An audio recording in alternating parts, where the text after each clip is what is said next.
Indonesia dikenal dengan segudang rempah yang digunakan sebagai bumbu pelengkap makanan. Melimpahnya rempah Indonesia yang tersebar di berbagai wilayah membuat bangsa-bangsa Eropa datang ke Nusantara untuk berburu dan menguasai rempah-rempah. Nusantara termasuk di jalur perdagangan rempah-rempah yang dilakukan oleh dunia. Sejak dulu, Nusantara diakui sebagai penghasil rempah-rempah terbanyak. Sejak dulu, bangsa Indonesia memang sudah gemar memasak dan melakukan jamuan makan. Hal itu dibuktikan melalui relief di Candi Borobudur dan Prambanan yang banyak menggambarkan prosesi jamuan kepada raja. Bukti literatur lain yang menyebutkan kisah lahirnya masakan yang dinamakan semur. Kemudian tradisi bangsa pendatang perkenalkan penggunaan rempah-rempah. Setelah itu, pengaruh tradisi peranakan Cina mulai masuk dengan memperkenalkan penggunaan kecap. Hidangan ini lalu dikembangkan di dalam dapur Indis kaum peranakan Eropa.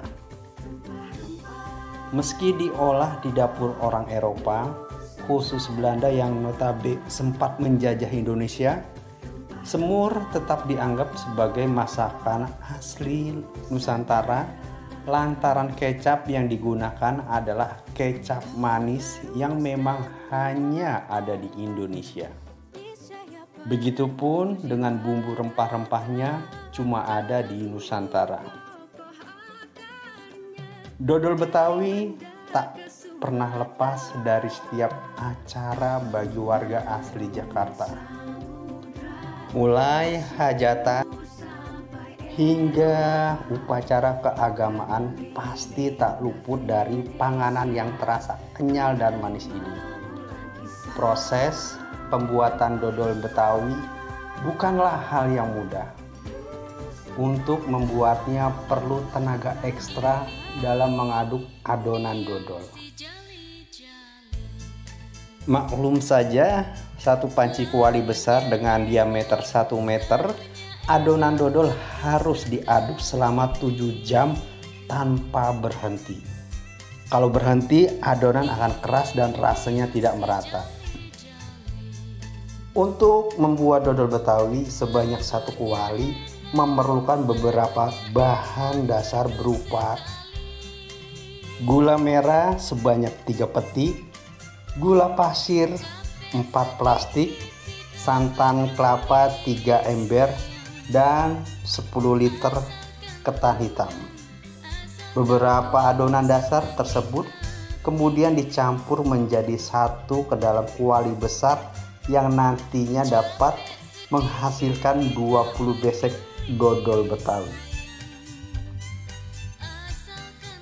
Dodol Betawi rasanya begitu legit dan lezat, sama seperti dodol yang lain.